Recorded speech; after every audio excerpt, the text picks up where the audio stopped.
வணக்கம், நான் வருணா. இது உங்கள் கக்கன் சேனல். இன்னைக்கு நம்ம இந்த வீடியோவில் என்ன பார்க்க போகிறோம் அப்படின்னா ஃப்ரீக்வெண்ட்லி யூஸ்டு சென்டென்சஸ் அப்படிங்கிற ஒரு டாபிக் கீழே தான் நம்ம சென்டென்சஸ்லாம் பார்க்க போகிறோம். டே டு டே லைஃப்பில் நம்ம அதிகமாக யூஸ் பண்ணுற சென்டென்சஸ் எல்லாமே நம்ம இந்த வீடியோவில் பார்ப்போம். இந்த வீடியோ உங்களுக்கு யூஸ்ஃபுல்லாக இருந்தது அப்படின்னு சொன்னால் கமெண்ட் பண்ணுங்கள், சொல்லுங்கள். நம்ம இதுக்குன்னு ஒரு பிளேலிஸ்ட்டு ஸ்டார்ட் பண்ணி பேரலாக நம்ம இதே மாதிரி வீடியோஸை நம்ம கொஞ்சம் பார்க்கலாம்.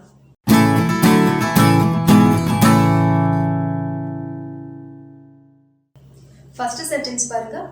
Is this your pen? இது வந்து உன்னுடைய பேனாவா அப்படின்னு நம்ம கேட்போம் இல்லையா.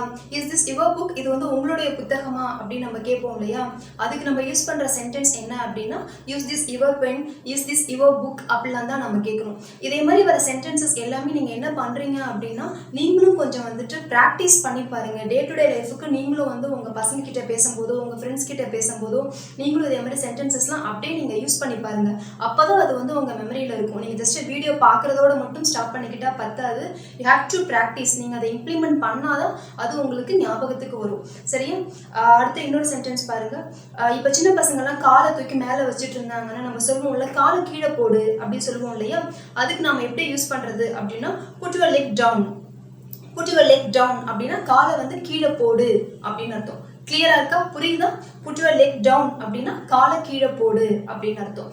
அடுத்து இன்னொரு சென்டென்ஸ் பாருங்க. நெக்ஸ்ட் சென்டென்ஸ் பாருங்க. ஐ ஹேவ்ன்ட் டிசைடட் எட். ஐ ஹேவ்ன்ட், அதாவது ஹேவ் நாட் உடைய கன்ட்ராக்ஷன் ஃபார்ம் தான் ஹேவ்ன்ட். இதை வந்து ஐ ஹேவ்ன்ட் டிசைடட் எட் அப்படின்னு சொல்லலாம். ஐ ஹேவ் நாட் டிசைடட் எட் அப்படின்னு சொல்லலாம். இப்போ அதை எப்படி நம்ம எந்த சுச்சுவேஷன்ஸில் நம்ம அதை யூஸ் பண்ணுவோம் அப்படின்னா இப்போ ஏதோ ஒரு கிளாஸ்க்கு நீங்களும் இப்போ உங்கள் ஃப்ரெண்டும் சேர்ந்து போகலாம் அப்படின்னு பிளான் பண்ணியிருக்கீங்க. உங்கள் ஃப்ரெண்டு கேட்குறாங்க நான் கிளாஸ் ஜாயின் பண்ண போகிறேன், நீ என்னப்பா சொல்கிற, நம்ம கிளாஸ் ஜாயின் பண்ணலாமா அப்படி கேட்குறாங்க.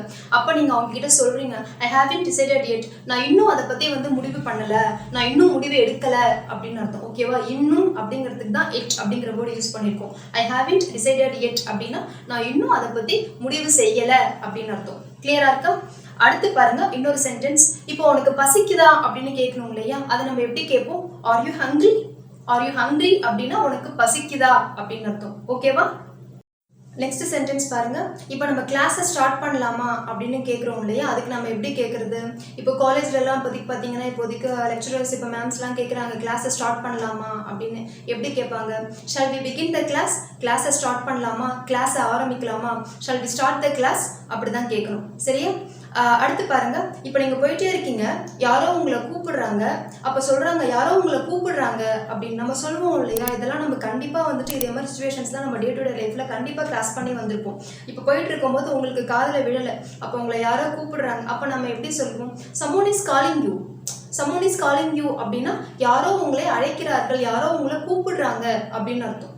சரியா? someone is calling you அப்படின்னா யாரோ உங்களை கூப்பிடுறாங்க அப்படின்னு அர்த்தம்.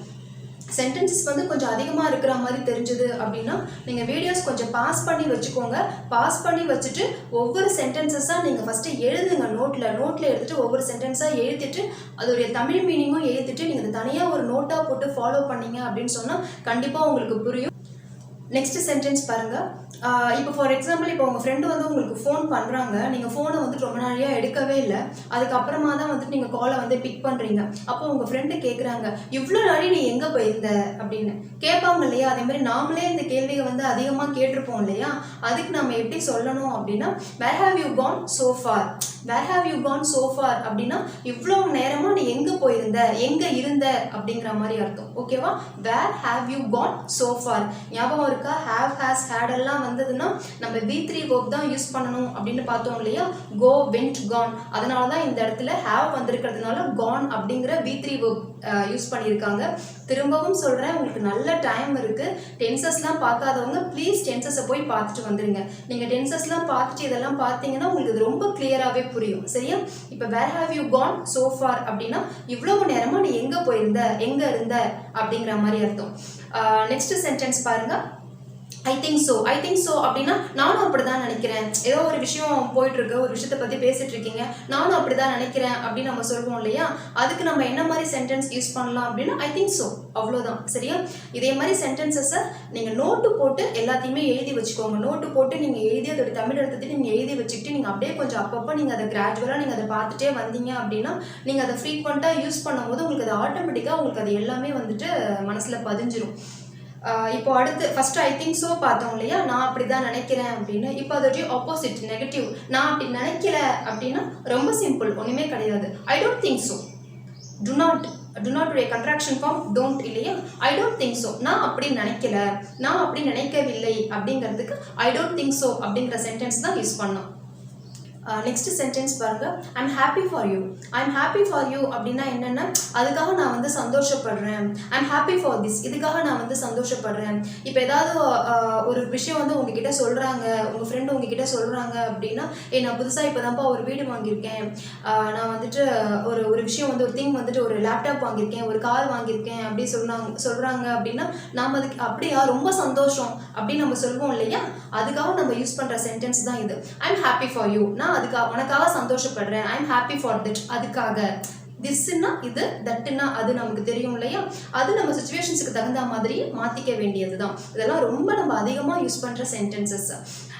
அடுத்து பார்த்தீங்கன்னா, நார்மலாகவே பார்த்தீங்கன்னா சில பேர் இப்போ மேரேஜ் ஆன லேடிஸ் கிட்டலாம் என்ன கேட்பாங்க அப்படின்னா, உங்களுக்கு எத்தனை குழந்தைங்க அப்படிங்கிற மாதிரி கேட்பாங்க. உங்களுக்கு எத்தனை குழந்தைங்கிறத நம்ம இங்கிலீஷில் எப்படி கேட்கணும் அப்படின்னா, how many childrens do you have அப்படின்னு கேட்கணும். கிராமட்டிக்கலாக இதுதான் கரெக்ட்.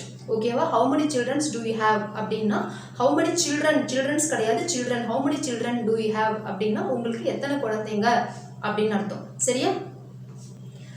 அடுத்து இது ரொம்ப முக்கியமான சென்டென்ஸ். இப்போ ஏதாவது ஒரு இடத்தோட பேரை சொல்லி, அந்த இடத்துக்கு நீ எப்பயாவது போயிருக்கியா அப்படின்னு நம்ம கேட்போம்ல. நம்ம ஃப்ரெண்ட்ஸ் கிட்ட எல்லாம் கூட நம்ம பேசுவோம், அந்த இடத்துக்கு நீங்கள் எப்போவாவது போயிருக்கீங்களா அப்படின்னு.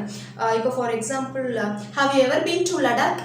நீ எப்பயாவது வந்து லடாக் போயிருக்கியா. லடாக்கோட வரலாறு ரொம்ப நல்லா இருக்கும். கூகுளில் டைம் இருந்தது, ஃப்ரீயாக இருந்தீங்கன்னா லடாக்கோட வரலாறை பற்றி படிச்சு பாருங்கள். ரொம்ப ஒரு இந்தியாவில் வந்து ரொம்ப ஒரு அருமையான அற்புதமான இடம் வந்து Ladakh. Have you ever been to Ladakh அப்படின்னா, நீ எப்பயாவது லடாக் போயிருக்கியா அப்படிங்கிற மாதிரி அர்த்தம். இப்போ அந்த இடத்துல வேறு ஏதாவது பிளேஸை மாற்றிக்கோங்களேன். இப்போ நீ மும்பைக்கு போயிருக்கியா, டெல்லிக்கு போயிருக்கியான்னா ஒன்றுமே இல்லை, அந்த பேரை மட்டும், அந்த நவுனோட பேரை மட்டும் மாற்றிக்கணும். Have you ever been to Mumbai, நீ எப்பயாவது மும்பைக்கு போயிருக்கியா. எவர்னா எப்பொழுதாவது அப்படிங்கிற மாதிரி அர்த்தம். Have you ever been to Delhi, sorry new Delhi, இப்போ நியூ டெல்லி தானே சொல்கிறாங்க. Have you ever been to new Delhi, நீ எப்பொழுதாவது நியூ டெல்லி போயிருக்கியா. இப்போ நம்ம ஊர்லேயே எடுத்துக்கோங்களேன். இப்போ என்ன சொல்லலாம், இப்போ ஃபார் எக்ஸாம்பிள், இப்போ கொடைக்கானல் போயிருக்கியா அப்படின்னு யாராவது கேட்குறாங்க அப்படின்னா, have you ever been to Kodaikanal, நீ கொடைக்கானல் எப்போவாவது போயிருக்கியா. சரியா. ஸோ ஒரு இடத்த சொல்லி அதுக்கு நீ எப்பொழுதாவது போயிருக்கியா அப்படின்னு கேட்கணும்னா, have you ever been to அப்படி சொல்லிட்டு அந்த பிளேஸை வந்து அதில் வந்துட்டு சேர்த்துக்கணும். அவ்வளோதான். அப்புறம் என்ன, டு யூ அண்டர்ஸ்டாண்ட், புரியுதா, நான் சொல்கிறது புரியுதா. ஸோ அதுக்காக கேட்கறது தான் டு யூ அண்டர்ஸ்டாண்ட் அப்படிங்கிறது. இப்போ கிளாஸ்லலாம் இப்போதைக்கு ஸ்கூலில் வந்து கிளாஸ் எடுக்கிறாங்க, இப்போ காலேஜில் கிளாஸ் எடுக்கிறாங்க அப்படின்னாலும் கேட்பாங்க இல்லையா, டு யூ அண்டர்ஸ்டாண்ட் அப்படின்னா புரிகிறதா அப்படின்னு அர்த்தம். அடுத்த சென்டென்ஸ் பாருங்க, how far is it from here அப்படின்னா, இந்த இடத்துலேருந்து அது வந்து எவ்வளோ தூரத்தில் இருக்குது. இப்போ நம்ம எங்கேயாவது வெளில போயிட்டுருக்கோங்கும்போது வேறு ஒரு இடத்துக்கு போகணும் அப்படின்னா, அப்போ நம்ம போயிட்டு ஒரு கேபோ ஒரு காரோ புக் பண்ணணும், பேசணும். அப்போ நம்ம கேட்போம் இல்லையா, இங்கேருந்து அது எவ்வளோ தூரத்தில் இருக்குது அப்படிலாம் நம்ம கேட்போம் இல்லையா. ஸோ அதுக்கு நம்ம யூஸ் பண்ணுற சென்டென்ஸ் என்ன அப்படின்னா, how far is it from here அப்படின்னா, இங்கேருந்து அது எவ்வளவு தூரத்தில் இருக்கிறது அப்படிங்கிறதுக்காக யூஸ் பண்ணுறது தான் இது. சரியா. How far is it from here அப்படின்னு. இப்போ உங்ககிட்ட எவ்வளோ பணம் இருக்குது அப்படின்னு கேட்கணும்னா எப்படி கேட்குறதுனா, how much money do you have. நம்ம ஹவு மணிக்கே நம்ம ஒரு டிஃப்ரென்ஸ் பார்த்துருக்கோம் இல்லையா. ப்ரெசன்ட் டென்ஸில் நம்ம ஒரு டிஃப்ரென்ஸே பார்த்துருக்கோம். ஹவு மச்க்கும் ஹவு மணினா எத்தனை, ஹவு மச்னா எவ்வளவு அப்படிங்கிற மாதிரி. ஸோ இப்போ how much money do you have அப்படின்னா உங்ககிட்ட எவ்வளவு பணம் இருக்கிறது அப்படின்னு அர்த்தம். சரியா. நெக்ஸ்ட் சென்டென்ஸ் பாருங்க, you should give up your bad habits. You should give up your bad habits அப்படின்னா என்ன அர்த்தம்னா, உன்னுடைய கெட்ட பழக்கத்தை நீ வந்து விட்டுடணும், விட்டுவிட வேண்டும் அப்படின்னு அர்த்தம். கிவ் அப்னா விட்டு விடு, விட்டு விலகு அப்படின்னு நம்ம ஒரு வொக்காபுலரி வீடியோவில் பார்த்துருக்கோம் இல்லையா, ஞாபகம் இருக்கா. கிவ் அப், புட் அப் அப்படிங்கிற ஃப்ரேசல் வெர்ப்ஸ்லாம் நம்ம அந்த வெக்காபுலரி வீடியோவில் பார்த்துருக்கோம். சரியா. ஸோ அப்போ you should give up your bad habits அப்படின்னா நீ வந்து உன்னுடைய கெட்ட பழக்கத்தை விட்டு விடு அப்படின்னு அர்த்தம். சரியா. நெக்ஸ்ட் ஒன் பாருங்க, காம்ப்ளிமெண்ட். காம்ப்ளிமெண்ட் அப்படின்னா என்னன்னா பாராட்டு அப்படின்னு அர்த்தம். தேங்க்ஸ் ஃபார் யுவர் காம்ப்ளிமெண்ட் அப்படின்னா உங்களுடைய பாராட்டுகளுக்கு நன்றி அப்படின்னு அர்த்தம். Thanks for your compliments. அதாவது ஃபார் எக்ஸாம்பிள், இப்போ ஒரு விஷயம் நம்ம நல்லா பண்ணுறோம் அப்படின்னா அதை வந்து அப்ரிஷியேட் பண்ணுறாங்க. கண்டிப்பாக நீங்கள் கூட நான் பண்ணுற வீடியோஸ் எல்லாமே அப்ரிஷியேட் பண்ணுறீங்க இல்லையா. இதை வந்து நானே உங்களுக்காக சொல்லணும், தேங்க்ஸ் ஃபார் யுவர் காம்ப்ளிமெண்ட்ஸ் அப்படிங்கிறது இது நான் உங்களுக்காக சொல்லக்கூடிய சென்டென்ஸ் தான் இது. தேங்க்ஸ் ஃபார் யுவர் காம்ப்ளிமெண்ட்ஸ் அப்படின்னு சொன்னால் உங்களுடைய பாராட்டுகளுக்கு நன்றி அப்படின்னு அர்த்தம். அடுத்து இன்னொரு சென்டென்ஸ் பாருங்க, I cannot shed tears for him அப்படின்னா நான் அவனுக்காகலாம் நான் அழமாட்டேன், நான் அவனுக்காக அழப்போகிறது கிடையாது, அழமாட்டேன் அப்படி சொல்கிறது. கெனாட் அதாவது அதோடைய கண்ட்ராக்ஷன் ஃபார்ம் வந்து Gantt.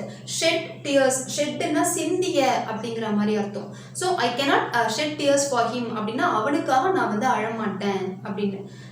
Next one final sentences, last one என்ன எனக்கு தெரிஞ்சு ஆல்மோஸ்ட் 20 பார்த்துருக்கோம் அப்படின்னு நினைக்கிறேன். லாஸ்ட் சென்டென்ஸ் என்ன அப்படின்னா he will certainly come here.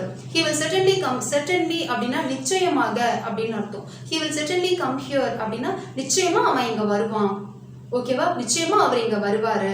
So he will certainly come here அப்படின்னா நிச்சயமாக அப்படின்னு அர்த்தம். he will certainly come here, நிச்சயமாக அவர் இங்கே வருவார் அப்படின்னு. தட்ஸ் இட், அவ்வளோதான். இது எனக்கு தெரியல இது எந்த அளவுக்கு உங்களுக்கு யூஸ்ஃபுல்லாக இருக்கும்னு எனக்கு ஐடியா இல்லை. இதே மாதிரி சென்டென்சஸ் உங்களுக்கு யூஸ்ஃபுல்லாக இருந்தது அப்படின்னு சொன்னால் நீங்கள் எனக்கு கமெண்ட் பண்ணுங்கள். நம்ம இதுக்குன்னு ஒரு பிளேலிஸ்ட் ஃப்ரீக்வெண்ட்லி யூஸ்டு சென்டென்ஸ் அப்படிங்கிற மாதிரியே ஒரு பிளேலிஸ்ட் போட்டுட்டு இதையும் நம்ம அப்படியே பேரலாக அப்படியே பார்த்துட்டே வரலாம். வீடியோஸ் யூஸ்ஃபுல்லாக இருந்தது அப்படின்னு சொன்னால் லைக் பண்ணுங்கள், ஷேர் பண்ணுங்கள், சப்ஸ்கிரைப் பண்ணுங்கள். நோட்டிஃபிகேஷன்ஸ் கிடைக்கிறதுக்கு பெல் பட்டன் ப்ரெஸ் பண்ணிக்கோங்க.